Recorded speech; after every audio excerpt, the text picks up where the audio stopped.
Okay, we are on video number 2, 3.2 of our unit, key features of a graph, and this is part 2. We have some new vocabulary words and some that we're just kind of hitting again.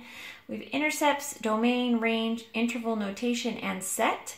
This is pretty much the last of the vocabularies. I think there might be 2 left after this, but I think we pretty much covered most of them in the first 2 lessons. So I'm going to go through these pretty quick. These are just the vocabulary words, the definitions of them. So if you've got your vocabulary sheet out now, it's a great time to fill it in. Okay, so we've talked about domain before, but domain is a set of independent values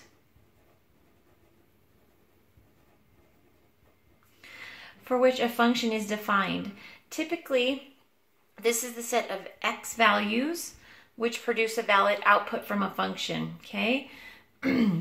That means is that it doesn't matter, the domain does not depend on anything, which is different from the range, because the range is a set of dependent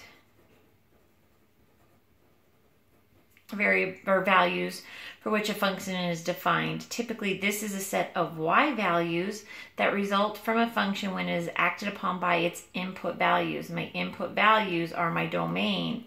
So basically what this is telling us is that the range will depend on what we choose for the domain, okay? We're going to talk about intercepts. The first one we're going to talk about is our y-intercept, because we're pretty familiar with it. A y-intercept is a point on the graph where x is equal to 0. This is where the graph crosses the y-axis. Okay, remember the y-axis is the one that goes up and down. Then we have an x-intercept. The x-intercept is a point on the graph where y is equal to 0.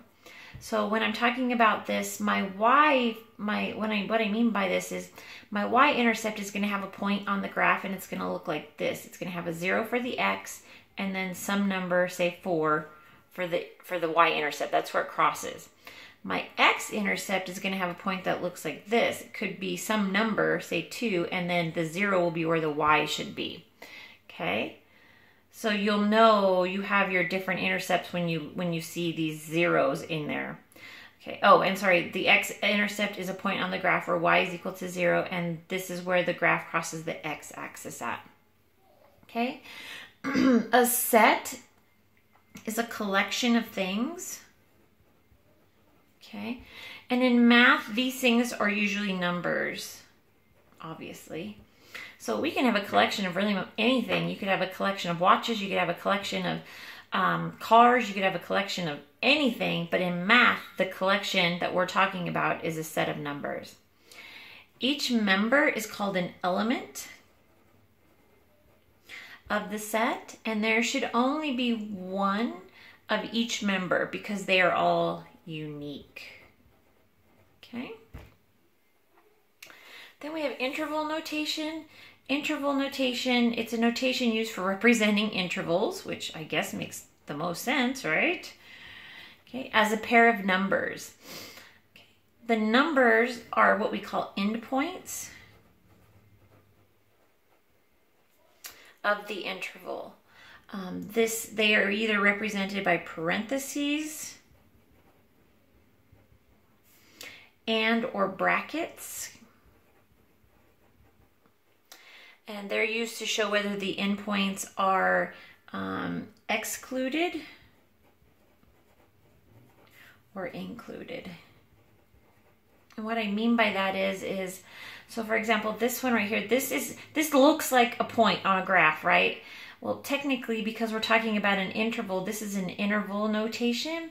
And these parentheses on both sides means that these numbers are not included. Okay, so the parentheses means that these numbers are excluded. And what that means is that my graph will like approach 4, and it'll come really, really, really close to 4, but it won't actually touch 4. Okay. We also use parentheses when we're using an infinity sign, because you can never actually touch infinity. Infinity is just one of those numbers that just keeps going and going and going and going. And so you never actually touch it. So this is, whenever you have infinity, you're going to have a parenthesis because it's excluded. But this bracket right here shows that this 100 is included. That means my graph actually hits 100. Okay, and as you can see right here, these brackets mean that both of these numbers are included. Oh, this one's included. Okay, so it could look either of these ways. It just depends on what the graph is doing at the time. Okay, so now what we have down here at the bottom is we have this story going on. And I'm going to zoom in just a little bit so that you can see just a little bit more, maybe, hopefully. Okay, it says Mr. and Mrs. Sherritt and their kids were floating in inner tubes down a river enjoying their day. Asher, one of their kids, noticed that sometimes the water level was higher in some places than in others.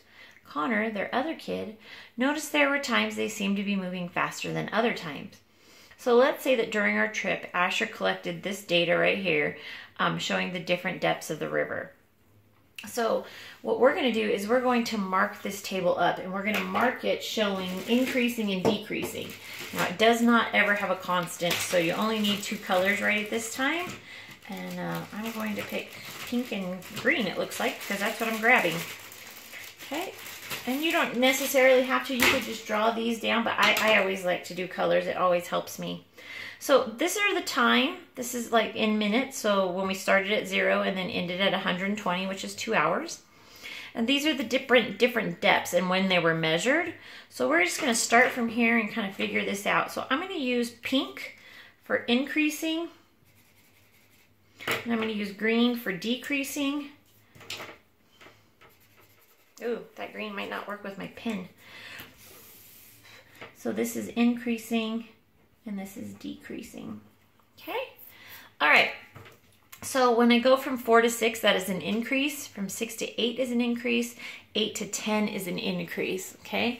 But then from 10, we go down to 6. So I increase from 4 up until just about 10. Okay? And then from 10, I go down to 6. And then from 6, I go to 5. And from 5, I go to 4. And from 4, I go to 5. Right here, I'm changing and I'm starting to increase. So I decrease from 10 to 4. Okay? And now, like I said, from 4 to 5 is an increase. 5 to 7 is an increase. 7 to 12 is an increase. But 12 to 9 is a decrease. So my increase goes from 4 to 12. Okay? And then I have from 12 to 9 decreasing, 9 to 6.5 decreasing, and 6.5 to 5 decreasing. Okay, wow, that one's really inking. All right, so now that we're done with that, we're gonna flip this over. I'm gonna fold mine because I need to be able to see it with the next page.